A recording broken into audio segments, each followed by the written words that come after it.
Hey, thanks for coming to part 2 of this episode. If you want to find part 1, check the show notes below for a link, or click the info card at the top of the screen right now. Otherwise, please enjoy the rest of the show. Yeah, I mean, the main thing was I had to really come to grips with the fact that I didn't think that I would be as valuable in a character design work pipeline simply because I didn't love that process. Even though I do love designing my own characters. So I think there's something very valuable in taking a hard look at what you're good at versus what you love, and hopefully there's some overlap. Hopefully there is some overlap. But for anyone who's looking to break into the industry, go with your skills. Go with your strongest skill set first, and then keep building the other skill sets. And obviously, make contacts. Some kind of key to what Autumn was saying there is like the more people you can get to know, the more overlap you now have in that communication. As far as being able to look at like, okay, well, who hired this person to do this thing? So you... Yeah, I think playing off of what Daniel said, there was, I kind of hit on, I started off wanting to do comics, and I got far enough along in that career that I was given my first script and I was going to be working as a professional. I mean, I had done smaller independent things, but it was like actually a title that was going to be out there every month and everything. And I had to draw back on it because I realized twofold: my skills were shit. I was a 21-year-old that didn't know anything. And I also didn't like the industry. Like I wasn't a good fit for the industry, especially back when this happened. So it just, I had this naivety, whatever, that I was going to find a place that didn't have politics involved, and comics at the time was hardcore politics, and I didn't know that until I got into it, and there was this like, don't talk to so and so, and I was like, I don't like this, and so I just kind of went, hey, I appreciate the opportunity, but I'm gonna go back to school, and I was still at school. I was just like, I'm gonna go back to school, and dropped out and never wanted to get back into doing comics unless it was for myself. And then after school, doing concept design, after art center school, doing concept design, and not liking the workflow, and then doing whimsical stuff for Nickelodeon and not enjoying that particular type of office space where I was working on this stuff that was it was very repetitive, and it took a long time of kind of moving through these different fields and kind of shifting and changing to arrive at the conclusion of the things that helped me to flourish as an artist. It also helped that I had a best friend who was able to tell me, hey, maybe you should switch things up, and maybe you should get out of that job and move into something that is a little more challenging for you, because you're not being challenged and you're stagnating. And that in turn helped me to branch out and become bigger and find something that not only served me as an artist, but served my life. And pay you more for less work. Yes. So I have a couple of questions that relate to some people that might be wanting to come into this industry. What quality of work is the sketchbook that you guys are looking for? Do you have an example that you can point people to, or what does it actually look like? How do I know it when I see it? Look up Mike Butkus. He's like top tier. I'm going to look that up. He's amazing, Joby. You're going to love him. Butkus. I always spell it with two T's because I'm an asshole. Mike is a badass artist. Super nice guy too. Yeah. Yeah. But he is Instagram.com /Daniel_Landerman.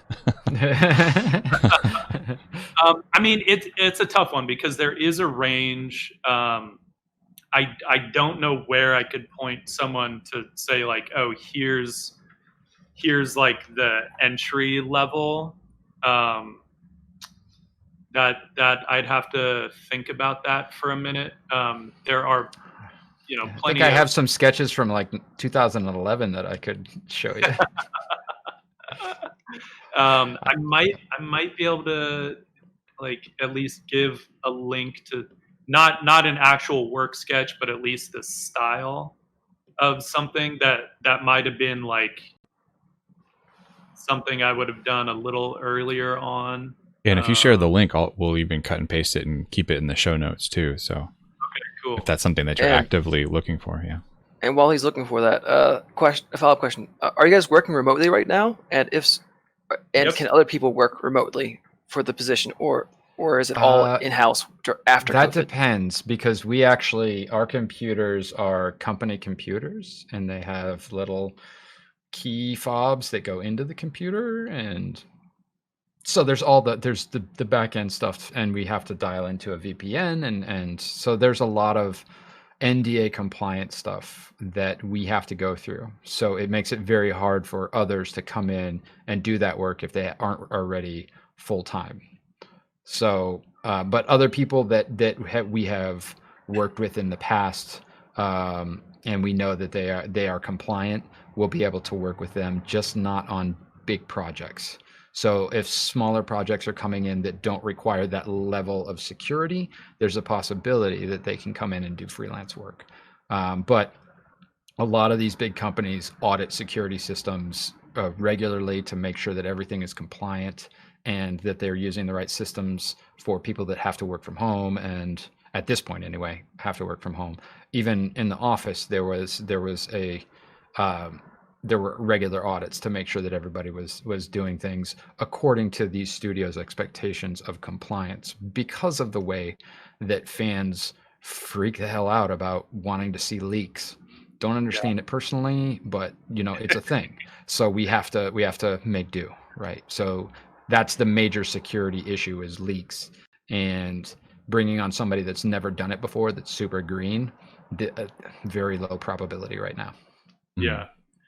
Joby, I did whisper you the link. I didn't know what you wanted to do on Twitch. He was hey, here's that link. Here's your good stuff. I'm going to grab it from there. Half of your viewership drops. But that was a sketch that I had done prior to going full time. So, I mean, I think I probably did it 7.5, 8 years ago, maybe. And I'm not saying that it's like a beginning level sketch, because by that time I was already, probably up at around 700 or 800 a day. Mm-hmm. But that gives you an idea of the type of sketches that we might do for a job, right? So that was a concept sketch for a possible Mortal Kombat X. I don't know if we were doing covers or just general kind of key art. I don't remember. But how long would you have to spend on something like that? At that point, I probably would have been doing anywhere from 5 to 7 of those a day. Yeah. That's an important part of the equation, because some people might be tempted, when looking at that, people might be tempted to say, oh, well, I can do that. And it's like, okay, but can you do 7 a day? And not feel like burnt trash at the end? Well, I mean, that's single figures, so you should be able to do 7 of those a day as a sketch artist. But if you have more figures, then yes, it's going to be a little bit slower than that. We have managed to change, over time. We've managed to slow the timelines down a little bit. But when I was first working with Bond as a freelancer on that first job, Friends with Better Lives, we're talking about a cast of 6 people. and I was still knocking out 7 to 8 a day. Yeah. But they weren't quite as tight as that. They were a little bit looser, you know. That one, it was all about the dramatic lighting, and so I had to really figure that out. That's actually a good thing to mention, is that the expectations differ from project to project, and it has taken time to foster the understanding that each project kind of has a different threshold that you're going to have to meet with the people that are coming to you with these questions, right? So prior to going on at Bond, I had gotten to the point with my clients where they would call me and they would say, hey, we got a project. It's a full sketch presentation, and do you think you can knock it out by yourself? And I would say, well, give me the specifics and I'll tell you. And they'd run down, okay, it's this many casts, this is the expectation of the sketches, and they want them traditionally, or they want them digitally. And I would say, okay, well, this and this, you might want to bring on one other person, right? So I would give them the opportunity to make it not as stressful for me, and generally it started to work really well within those 3 years that I was doing.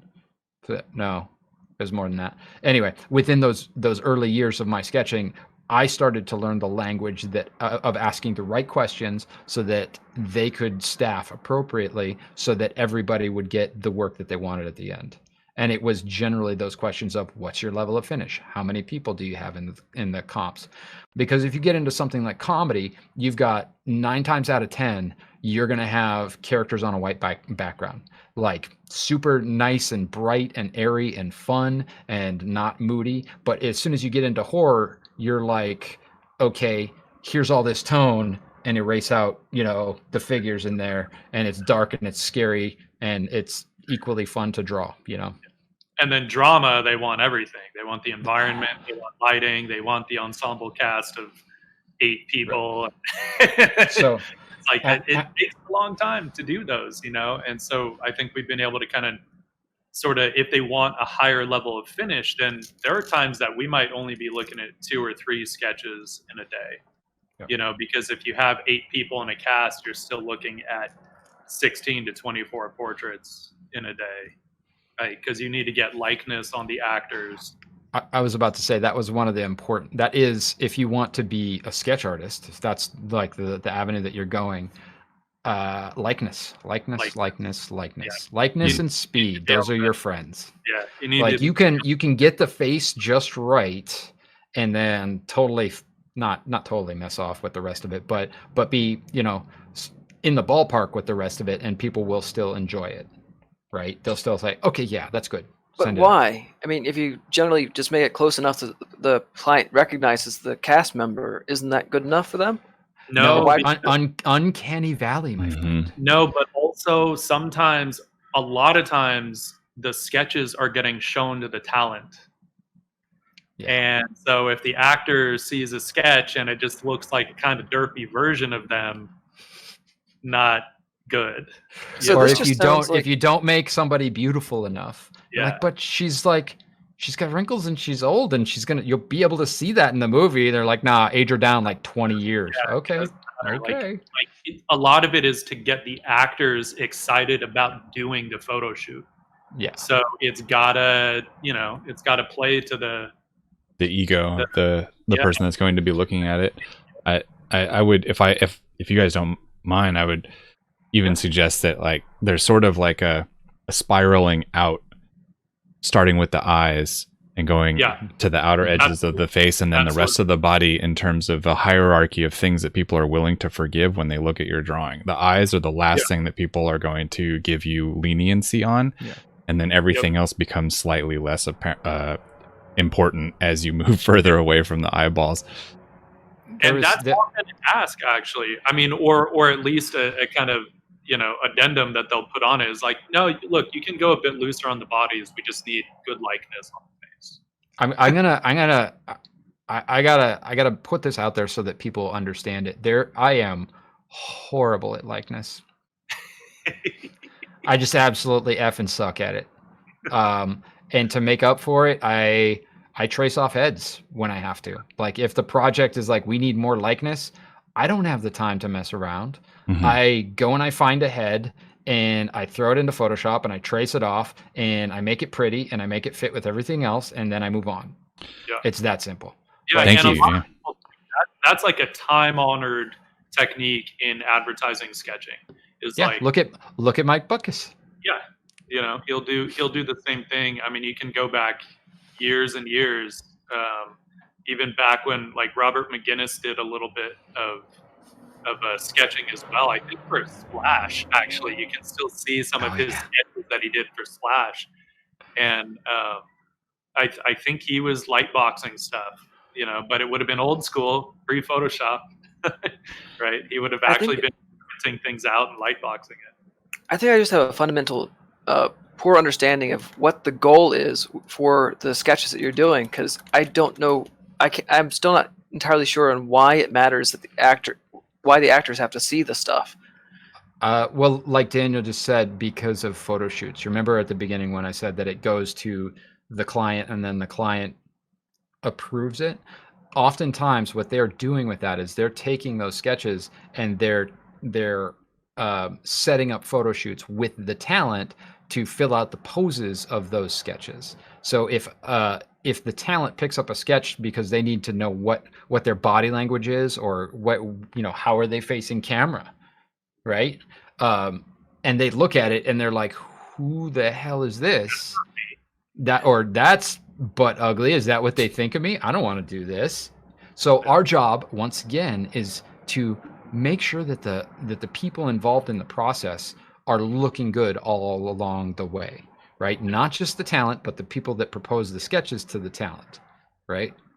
So if the people hand these sketches to the talent and the talent's like, oh, that's dope, can I have this?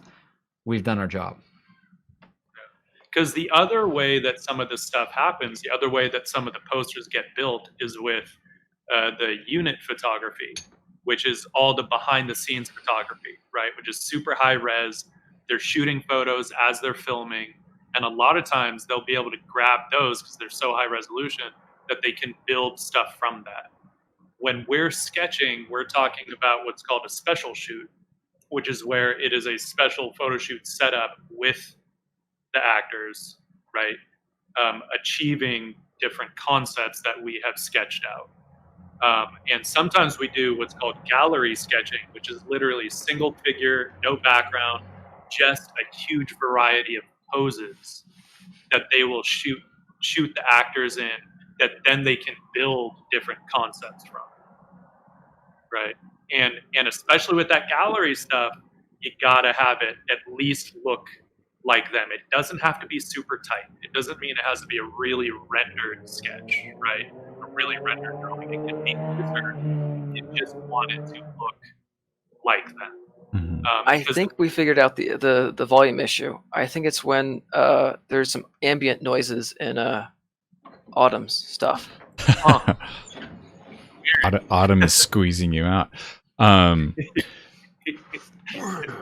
don't want to cut you off if you still had a follow-up thought to that. I mean, not really. I'm just saying that sometimes the actors, they don't always have to do a photo shoot, is a thing.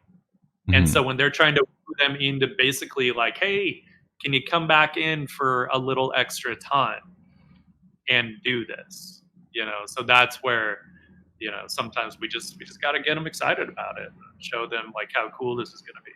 So we have done just like stacks for some project of gallery stuff. Just, Yeah. I mean, probably 70 something like gallery images. Insanity. That's intense.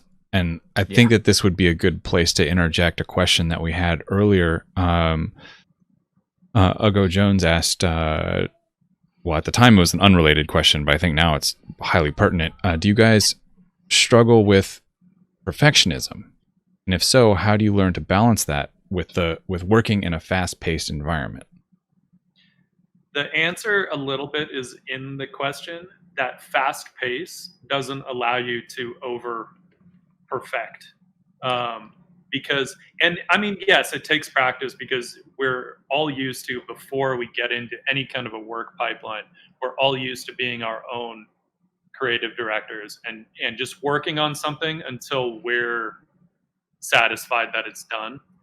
But you start learning pretty quickly, especially if someone comes to you and says, okay, look, we can spend about an hour and a half to 2 hours on each sketch. You know, that's basically that's really our target most of the time.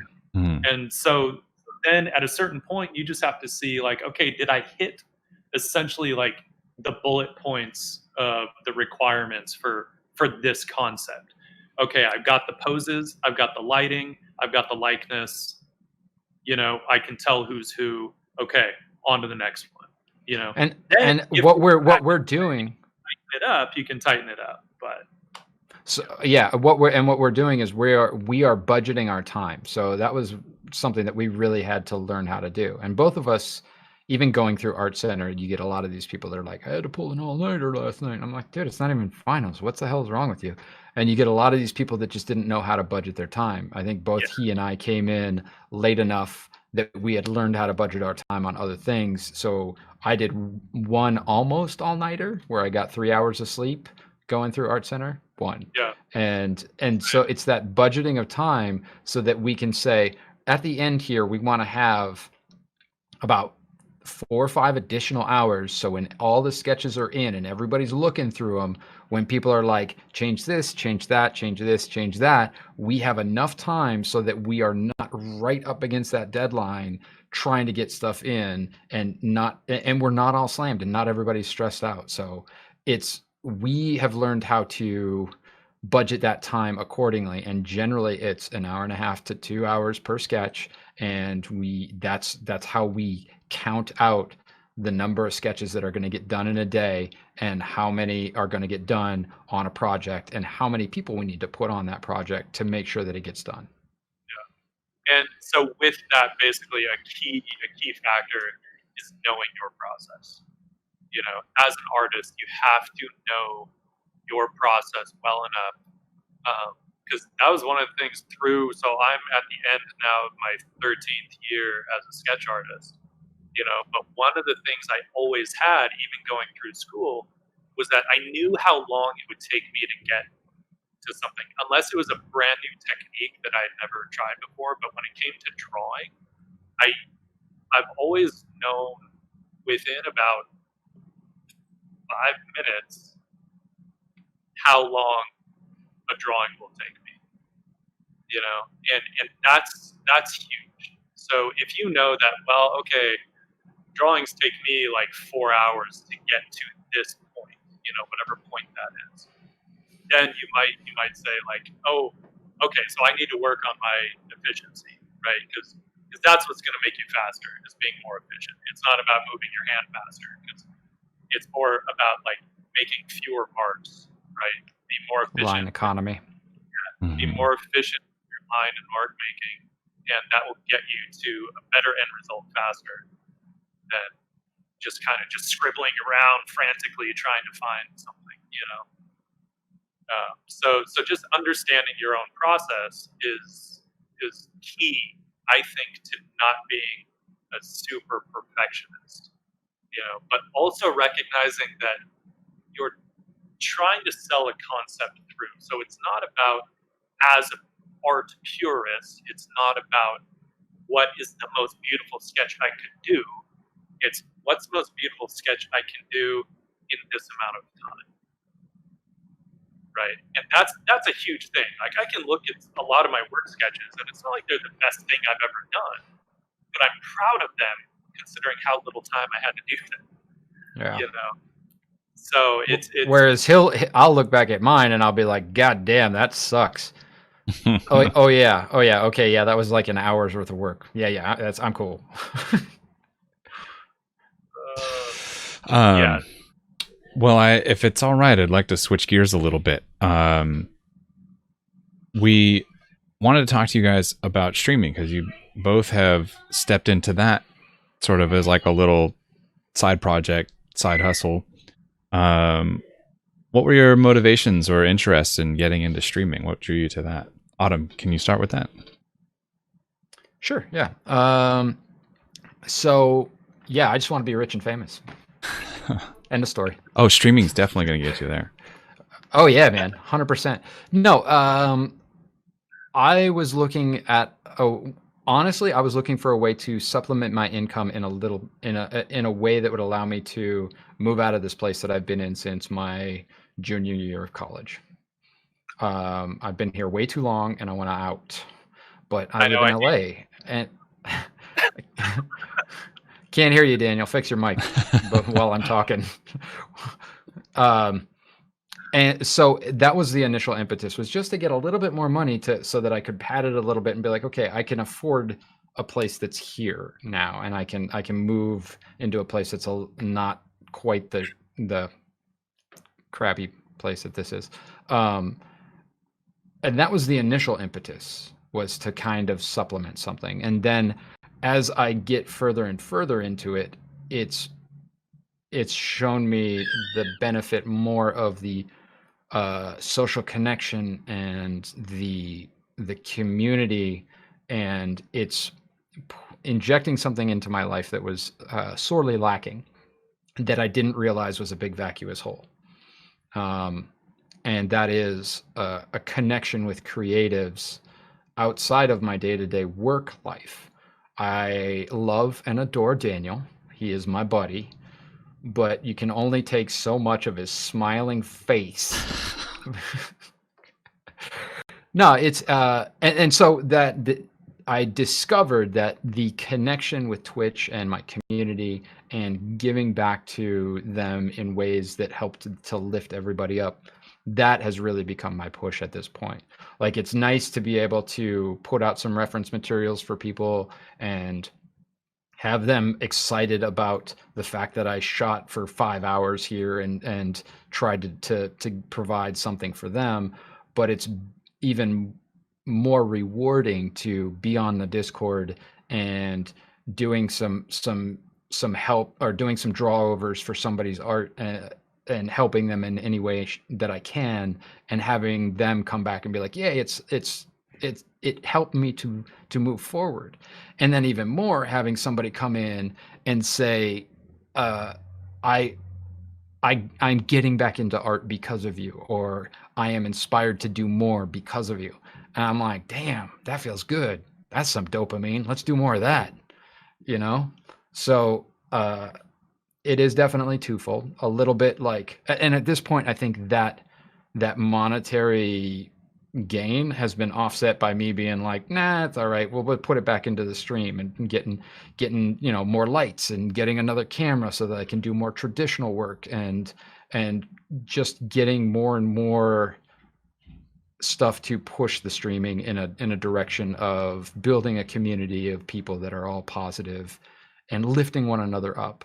On my Discord, I have a vented out channel, and I don't like people to spend a lot of time in there doing just venting, because I don't want people to come to the server and be like, why is the vented out channel the only one people are hanging out in?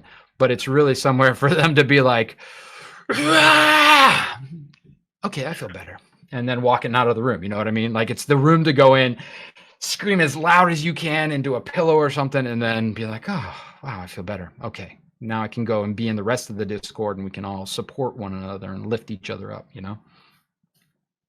So that's essentially right now what has brought me to where I'm at with streaming. The initial impetus was like, hey, this looks like fun, and maybe I can make some money. And now it's, hey, this looks like fun, and oh, look at all these cool people. This is amazing. I am definitely a extrovert introvert, so I need that time to recharge my batteries, but I really appreciate interaction with other people, and it really, it keeps me going, so even after my streams, when I stream late, I'm like laying in bed trying to fall asleep, because they get that energy going. I'm like, woohoo, a thing, let's do a thing, where's the after hours party? Hell yeah. So how about you, Daniel? I couldn't speak to Daniel. I mostly got into streaming, I think, because I really love just sharing process. That was one thing that I kind of found on Instagram accidentally, because I started doing little videos of my drawing process, and then it kind of blew up for a minute on Instagram, and it seemed like people really enjoyed it. I've always loved sharing art in general, right? I started posting my art back, I think, in 1997. Started posting it online.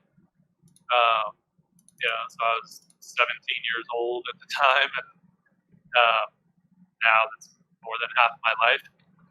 And so just sharing art has always been kind of part of my own process.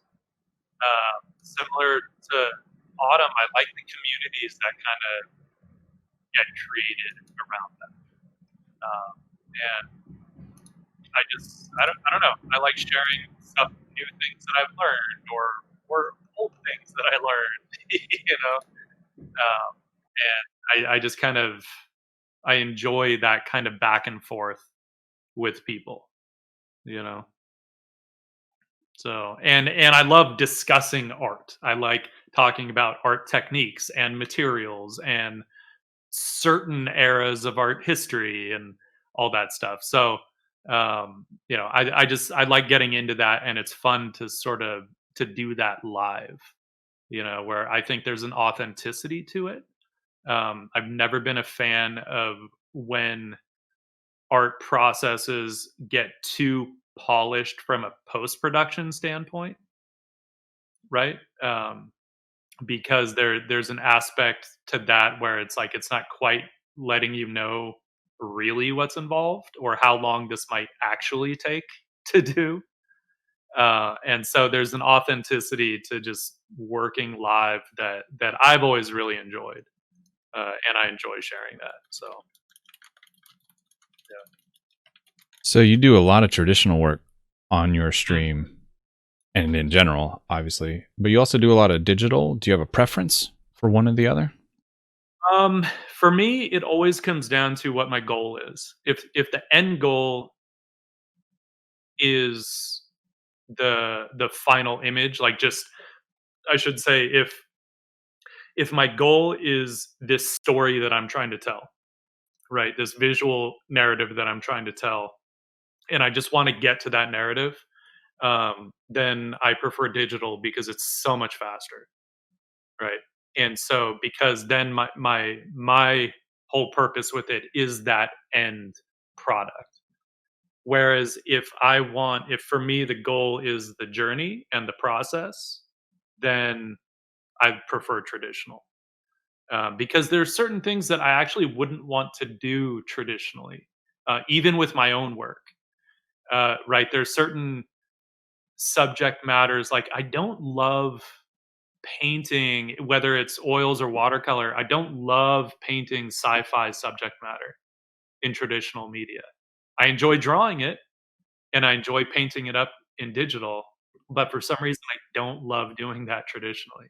Whereas fantasy subject matter, more organic kinds of shapes, I love doing that stuff in traditional paint. So I think if I had to make a choice, yes, I would go traditional. But it at this point, it really just comes down to kind of what my purpose is for the image that I'm working on at the time. And Autumn, on your stream, I think I've mostly just seen you do digital, but do you keep a traditional practice as well? I do, actually. I used to. I used to. I mean, I address it occasionally on stream. You might not be around at those points, but I do oil painting quite a bit. That was actually my traditional focus, because we were doing so much sketching at work, and we were using pencils and stuff like that so much that I wasn't worried so much about that end of the traditional. I was worried more about getting in the stuff that I really enjoyed, which is, portraiture and figurative work, and things that I wasn't doing as much during the day job, right? So that is still kind of my focus. I've got a solid 30 or 40 surfaces waiting to be painted on. And at the beginning of this year, I had set out to do 52 paintings, oil paintings this year. And I did really well. And I got 13 done in the first 3 months. And suddenly something changed. And I don't know what happened, but just lost all my drive to do that. Historians will ponder the mystery of that forever. Right? Yeah. So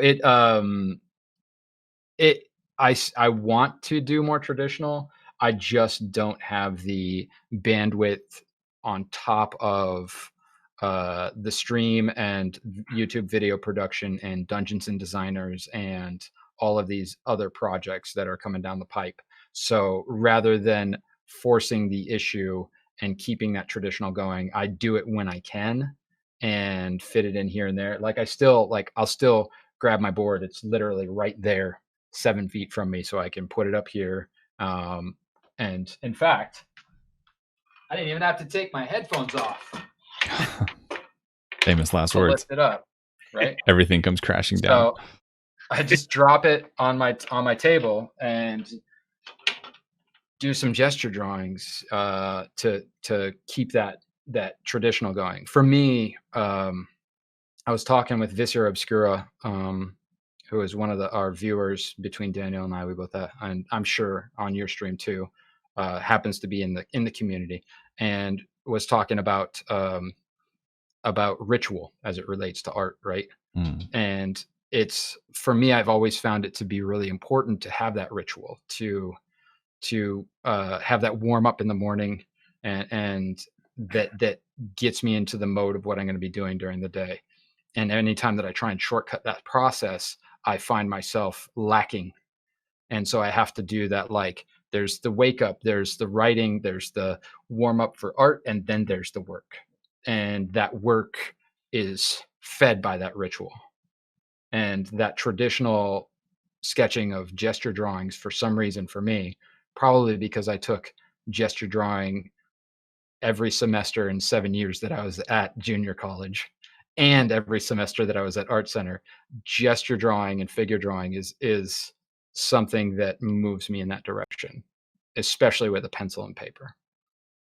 Every once in a while, you'll hear the little rumblings of this debate between digital and traditional, and we don't have to, you guys know what I'm talking about, we don't have to hash it out, but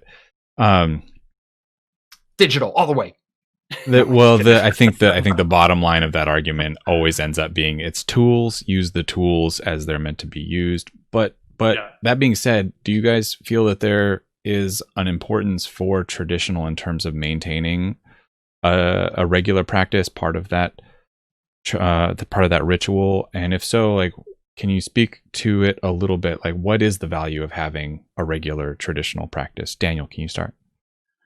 Yeah, I mean, for me, it partly would depend on how you paint. Now, the reason I keep up a traditional practice, one, is because whenever I decide I don't want to be in advertising anymore, basically I want my livelihood to revolve around traditional painting.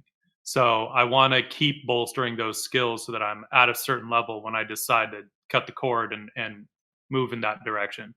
But the other side is, when you get into painting, whether it's watercolor, gouache, oils, acrylic, whatever, I think it pushes your understanding of color and color palettes when it comes to planning out paintings. I think it pushes it much further than digital because it's more limited, right? So you have to make very conscious choices as far as really thinking about the color palette that you want this painting to be in, right? Whereas digital, we could render it up however the hell we want, and then we can fine tune the color palette later, right? We can do that with overlay layers or color layers or however, gradient maps. I mean, it doesn't matter. There's a million ways we can fine tune a color palette, but I think to elevate your use of color to a place where I think it becomes a higher level of art, right, with a capital A kind of thing. Traditional pushes that understanding of color so much more, right? And you develop a certain kind of like kinship with the color. It's not just moving around on a square and HSB sliders and whatever. It's, you know, you're working with ultramarine blue, and it might be a green shade or it might be a red shade, and manganese blue and Indian yellow versus cadmium yellow medium. You know, like what's the difference? And then you learn as you kind of limit your palette, because I have however many 6 or 7 colors on my palette, you know, on my oil painting palette. And then you learn how much can I do with those, you know, and you learn really how much you can do, like how broad of a spectrum you can hit with those colors, because you just understand how well they work together. And you start to then delve into more and more layers of subtlety when it comes to temperature shift, value shift, as well as hue shift, you know, and learning the importance and the strength of maybe shifting temperature, color temperature, to turn form instead of just shifting value, which can start to make your value grouping in your image a lot more spotty. So to keep that stronger value grouping, you know, you might rely on more subtle ways of turning forms and um, indicating different materials and all that stuff. And I just feel like traditional media lends itself so well to that very kind of cultivated sense of subtlety when it comes to color palettes, and line weight, mark making when it comes to the drawing side of things, not just painting. You know, learning to use a brush for drawing, you know, teaches you something about line quality that you're not going to get anywhere else, really. How about you, Autumn? You have any thoughts on that? Oh, I'm sorry, I blacked out somewhere around color. What were we talking about? What is color, precious? What's the colors, precious? I feel yes, there is most certainly something that you can gain from a traditional practice on a day-to-day basis. But that's not to say that it needs to be done even on a day-to-day basis. It's just something that like any other skill that you have, if you can keep it up, it's going to serve you better along the way. And that is primarily because of, and I mentioned this in one of my YouTube videos, YouTube/AR Turkel. In the show notes. It's is that you can't zoom in to a drawing. And I mean, you could use a almost said microphone, magnifying glass. Don't think about the stuff. You can use a magnifying glass, but and there's very few artists that are going to be like, oh, I need to do fine lines and bust out a magnifying glass to do that. You're going to be working with a canvas that doesn't zoom in, and you're going to be working with the limitations of the size that you decide to draw in. You're not going to zoom in and be pixel perfect with little things. You're going to make some marks that are native to your hand, and those are where style comes from, right? So you're going to get that mark, and then you're going to do a counter curve, and all of these things are going to lend itself to being a style. And while digital most certainly has style and flair and flash, a lot of that is arrived at zooming in, coming in, zoom back out, zoom in, and really thinking about shapes and everything. But when you're drawing traditionally, you're locked in, and I think that's an important thing to recognize as something to give you the potential for growth and understanding of your own art and the way that you express lines or shapes and curves and all of the different things, to have limitations and to not have everything right at your fingertips where you can zoom in or undo and all that stuff, like making editorial decisions on the fly.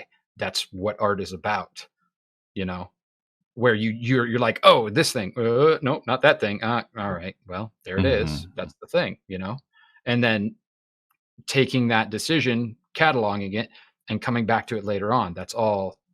It's pretty fundamental to the experience. And I feel like that's something that digital doesn't lack. You still make those same decisions. You still go through that process, but because you can undo, it doesn't have the same kind of gravitas, right? It doesn't have the same potential for being the end product, because you can just be done. All right, here, I'll undo that. I'll redo that,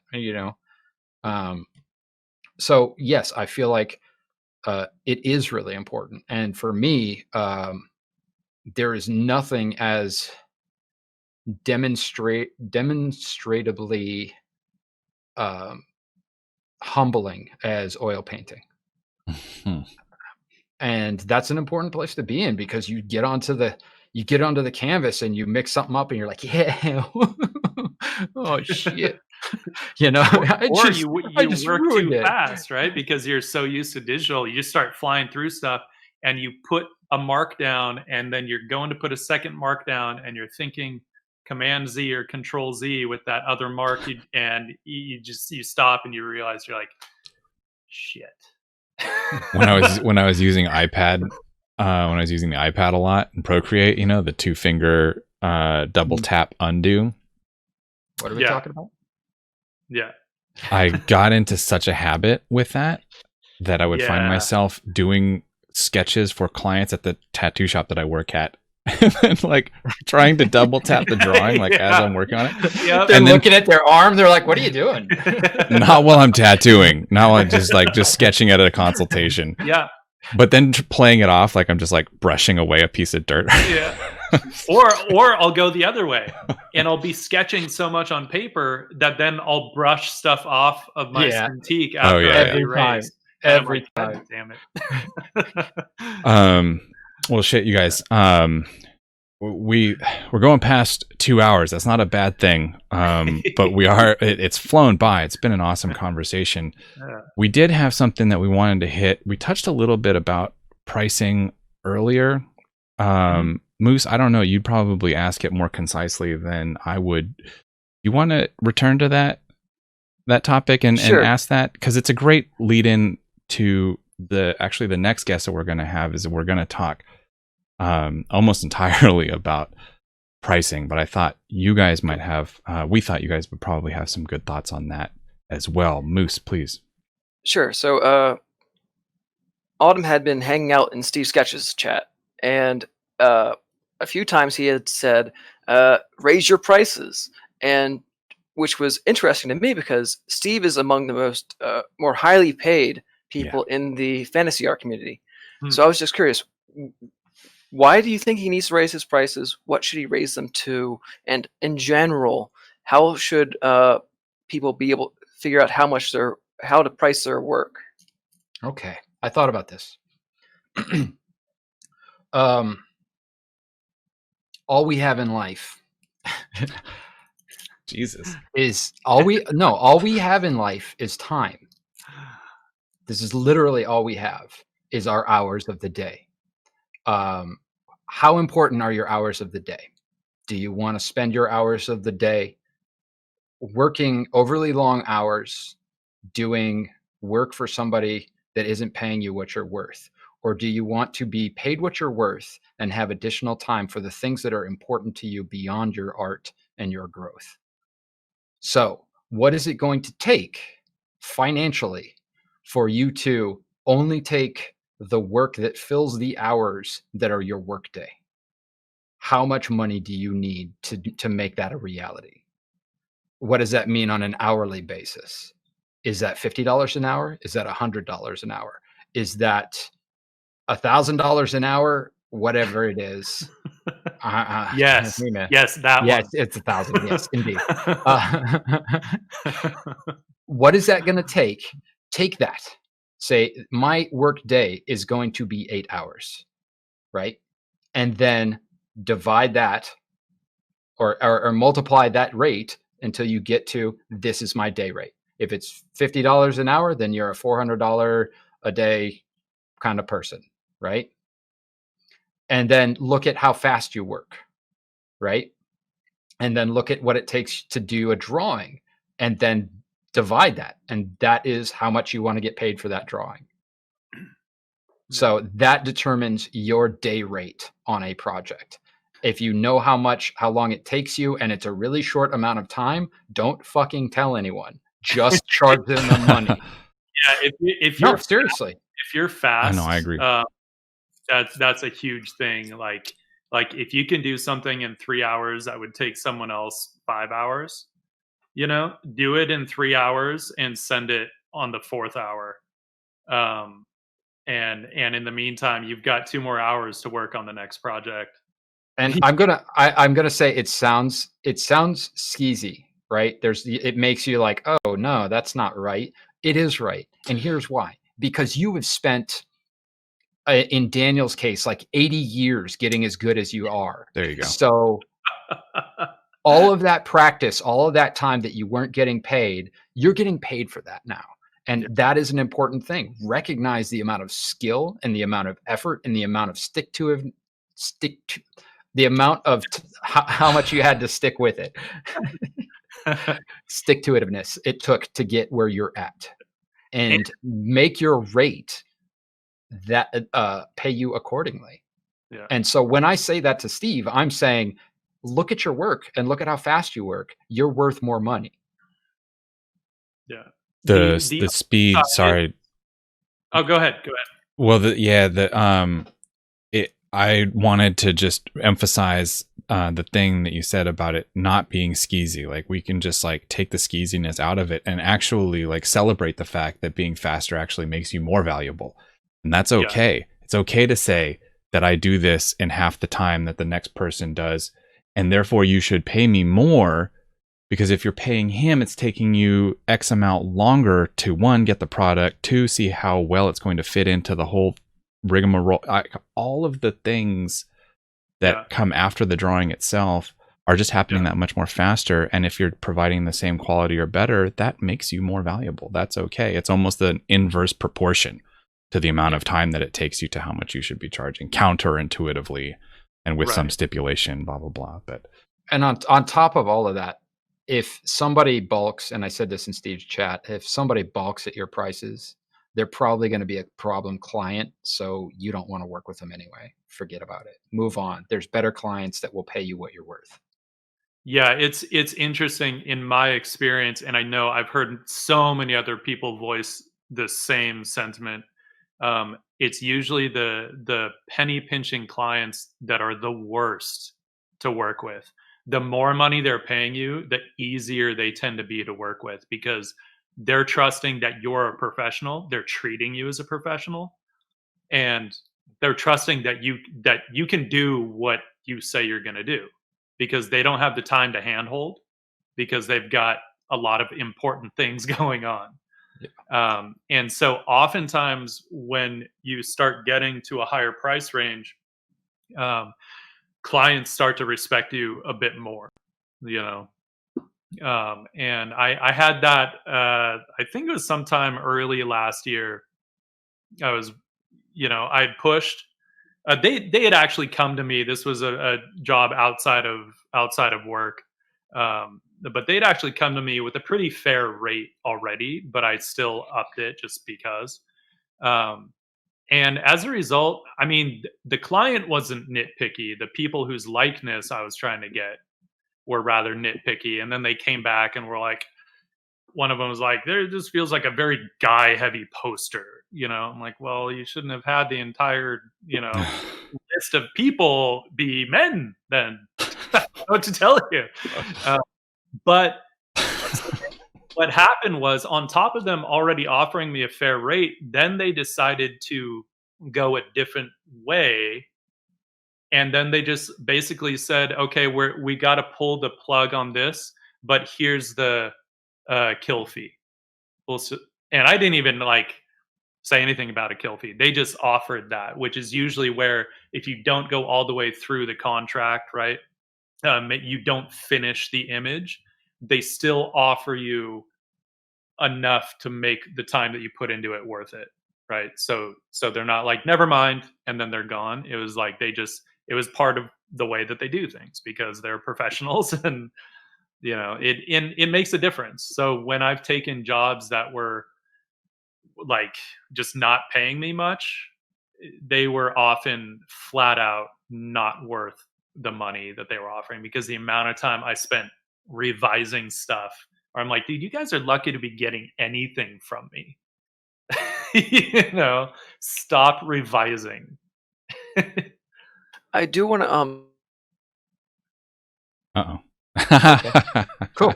Well, we don't. For those Yeah, for those listening, Moose has this awesome thing that happens where his Discord just drops him. He'll be back in 1 second to answer the question that the art gods did not want him to ask. Barely. I do want to circle back to what Autumn said about the daily rate being relative to your costs. And fortunately for some people, they either have a sweetheart deal where they're able to have very low rent because they were grandfathered into something. And that would then, or if they live in a country like Poland or somewhere in Southeast Asia where they can live on $1,000 a month. Right. So at that point, the advice would be to charge less because you can get away with it. But how would somebody that's like living in like let's say Los Angeles or New York City, how much would they be charging relative, instead of just saying what's your situation? Because some people everybody is in different situations. But let's say a highly skilled artist, how much should they be charging? What's realistic? Irregardless of world location, you mean? Yeah. It really depends. There's a broad range, right? So I can charge whatever I want because I have a separate career. So if I'm going to do freelance stuff, I can pick and choose the projects I want to work on and say that, hey, let's open a dialogue. What I know that you can't match my day rates, but what's in your budget, right? So I have that luxury. You don't have that luxury. It really comes down to how close to the razor's edge do you want to walk, right? Like in LA, if you're average, most people are spending $5,000 to $7,000 a month to live between everything, right? Between your rent, your utilities, your car, your insurance, your taxes, all that stuff adds up. So you need to have that kind of padding, right? So that you have to charge a certain amount when you're in those cities. If you're a skilled artist outside of those cities, and getting that much a month, let's say bottom line $7,000 a month is above and beyond anything that you need. Charge it anyway. Put it into a retirement account because you're going to need it. As an artist, you're gonna wreck yourself. Look at professional athletes. Their timeline is like up through like college, and then a few years after college, and then their bodies are destroyed. There is no difference between top level artists and top level athletes. They are equally destroying their bodies, just in different ways. You are sitting so much that you're going to have back issues when you're in your 50s, 60s, and 70s, guaranteed, which means you're not going to be able to sit as long as you once did, which means that you're not going to be able to bring in as much money as you once did. So strike while the iron's hot, get that money, put it into a Roth IRA, put it into an SEP IRA, and with an SEP, you can take 25% of your entire freelance income and put it into an SEP every year. The way that you do that is hold off on paying your quarterlies and go to your tax person at the end of the year and go, how much can I put in? And don't submit these until I go home and make the transfer into this SEP IRA. And it will be exactly that amount that I transfer in, because all of that money that you've been making throughout the year has gone into a savings account that you can immediately transfer over. So it goes savings account, tax person, get the number, go home and transfer it to your SEP, and that money stays in there until you retire. And it is going to be super beneficial. Yeah, don't buy the hype. Paying quarterly is a scam. But thank you so much for saying that. It's like it's so fucking awesome what you Can I just said. qualify it real quick? Oh, yeah. You can also do a post-tax Roth IRA, which means that it's after all your taxes, you can put in another 6,600 or something like that. But you have to talk to your tax person, because if you make above $139,900 a year, that's phased out and you can't put as much in. But that money is never taxed again. It's taxed at the rate that it's at now. And then later on, you can take it out and it's your money. It's as if it was in a savings account, but it is accruing dividends and wherever else you put that Roth investment. And you are also not required to do minimum distributions every year in retirement, which means that in retirement, if you have a Roth, you save on taxes there too, because you don't have to take any money out. It's not required by law. The other thing that I'm really excited that you said, is when you're referring to lower standard of living, not in itself being a good excuse for charging less. And this is an objection you hear all the time. It's like, well, I live in Indonesia. $25 an hour is riches beyond, whatever. But it's like, your sports analogy is perfect. It's like if you're playing football in Indonesia or you're playing football in Los Angeles, you're still getting smashed in the head every day. And if the person in LA is getting paid $50,000 a day to have that done to them, that's your peer. It has nothing to do with the place where you live. Like the government and the local economy is not that's not your peers. That's not that's not deciding your peer group. It's the other people in the industry that are. So it's not this like selfish thing that I'm saying to you if I'm like, please charge more because you're undercutting me. Yes, that's part of it. But more than that, it's like, why are you undercutting yourself? We're like we're worth more than that. Yeah, and like the conversation. Not just being worth more than that, though. It's also like, we're talking about art, right? Especially if we start talking about commercial illustration. I mean, if you're doing work for a video game company, I'm sorry, they're not only making their money in Indonesia, they're making their money from a worldwide audience. So what you are making should not be based on where you live, because the amount of money that they're pulling in has nothing to do with where they're based at all. It is a worldwide audience, and there is a flat rate there. And honestly, like regardless of everything, use your skill to lift up the people around you. It's take that money and if you have it after you have paid your taxes and your healthcare and your living expenses and your everything and your food and all that, take care of the others around you. Once you put it into the retirement and you have your retirement account, you have your savings account, you have your health savings account, take what's left and go, okay, I've got $500 here that is above and beyond the budget, and help people. Give it to people, give it to family members, give it to friends. There you go. Like subscribe to people's streams. Right. Right. Twitch.tv/ARTURKEL. Or Patreons. Or Patreons. Yeah. Support your communities the way that you've been supported, right? So there's no reason that you shouldn't be charging what you're worth in the overall market, not just the myopic place of where you live. Yeah. So simply put, aim for a minimum of $5,000, and then above that, if you're like you mean a month? Level, a month. You mean right? Yeah, absolutely. And then if you're above that, then go for 7,000 a month or 10,000, whatever. My personal opinion is a minimum of 5,000 as a entry to mid-level. Yeah. Right? Okay. Yeah. And then mid-level, definitely 6 to 7. And then above that, if you've been in the industry for 10 years, $1,000 for every year you've been in it. Because I mean, especially in the United States, that you are paying your taxes most of the time you are paying freelance taxes, which is another 11% on top of the whatever bracket you fall into. Probably right now about somewhere in the 15 to 24%. So immediately you're looking at 31 to whatever, I don't math, percent taken out of your money. So you're looking probably somewhere around 30 something percent, right?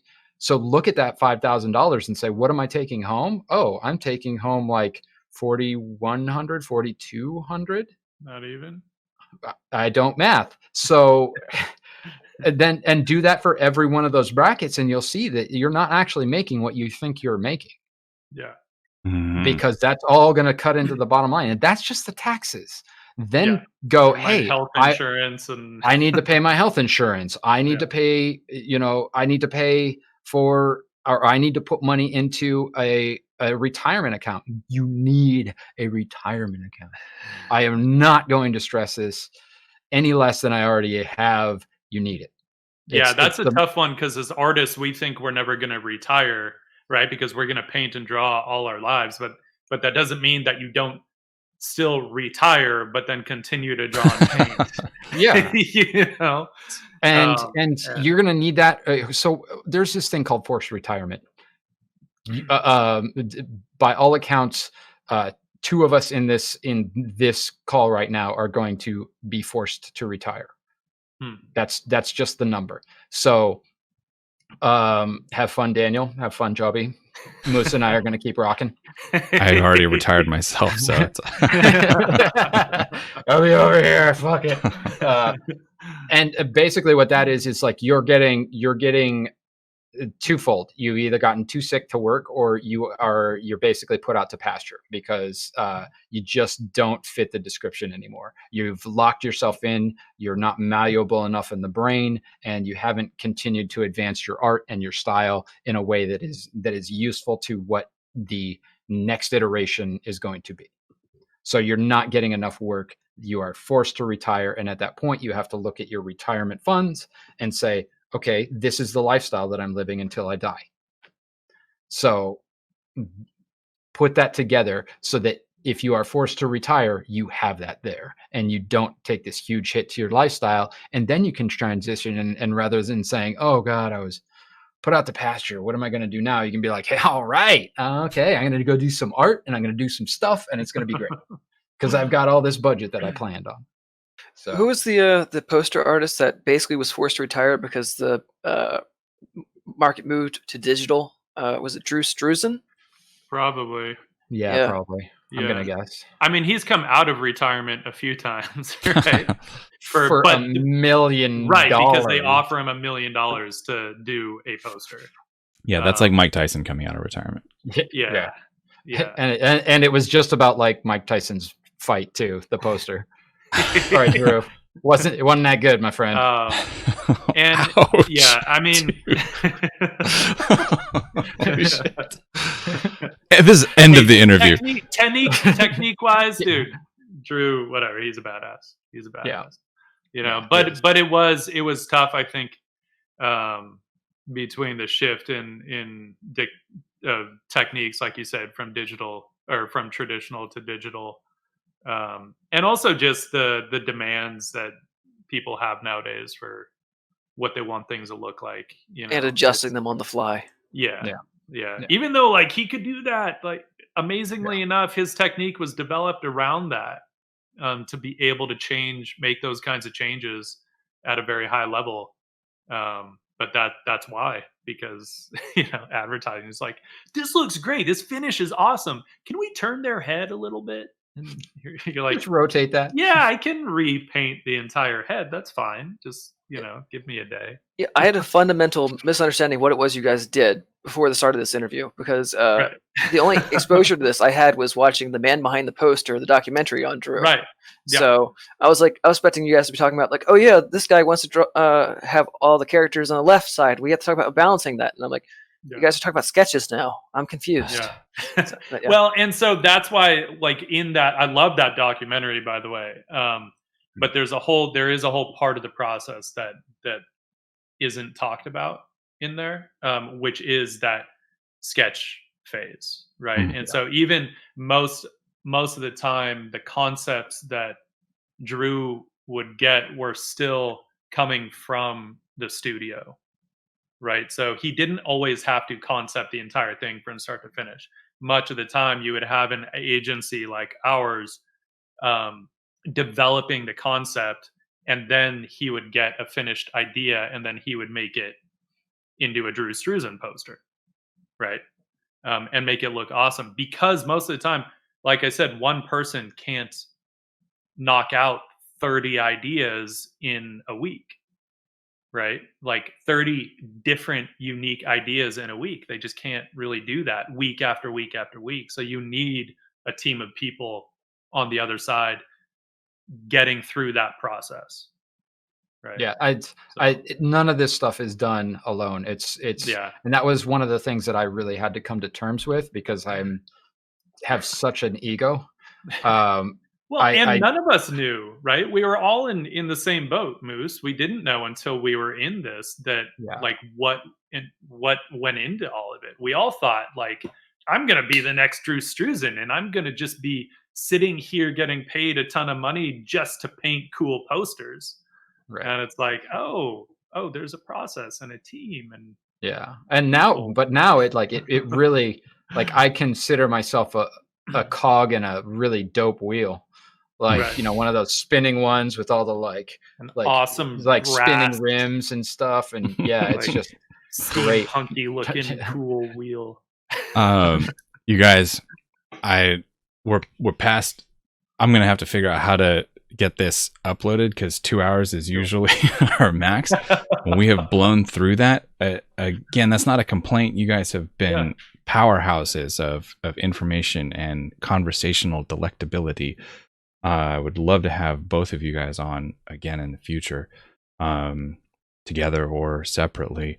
I personal life things are going to call me away soon, so I need to wrap it up. But before we do, let's have the final question. Autumn, you please start. What's one thing that's happening in the world now that you're excited about? There's things happening in the world. Daniel, what's something that's something that's happening in the world that I am excited about? Just the changing of the year. The as I said earlier, the flushing of 2020. And moving forward, I think that's it's a very exciting time, and hopefully there's going to be, for as many changes as 2020 brought on, hopefully 2021 brings on many more changes. But I feel like there has hopefully we can look back and see the positives through all of the dumpster fire of 2020, and grab those things and bring them into 2021 and use those to move forward. I'm excited about our potential right now. How about you, Daniel? On my end, I think I'm excited to see what the lasting changes, because I think they will be good, the lasting changes in the work landscape.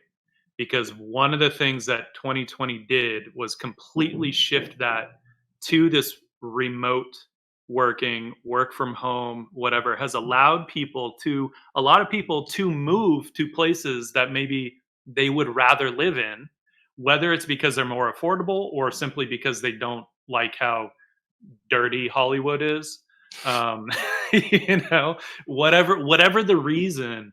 And it forced companies, big and small, to realize that, oh, hey, this is possible. We don't have to force everybody to commute into the office every day, And like in my case, it was because of all the construction in Hollywood. It was taking me almost an hour to get to and from work, to work, and another hour to get home from work. Right. So that's almost 2 hours out of my day every day, just sitting in the car. And I think I'm really excited to see. I'm really hoping there are some lasting changes after all of this, once we are able to get back to going to restaurants and getting some cocktails here and there out and about, but hopefully being able to still do a bit of work from home, I think it's better for just like mentality and just that balance, that work-life balance. So Fuck, man, thank you guys so much. This has been fingers crossed. This has been such a blast. Yeah, it definitely is more fun even than I thought it was going to be, and I already thought it was going to be pretty. I know. fun. I was looking forward to it, and I had even a better time than I was. Yeah, you guys are great, and I'm so sorry that I've sort of had to artificially end it. I would have loved to come to a more I mean, natural... we gotta end it at some point. Yeah. It's like a drawing. You gotta pull the plug eventually. Right. This is conversational economy. Here we go. Yes. Yeah, but seriously, thank you guys again. We're gonna talk to you again in the future, I'm sure. I'm gonna hit the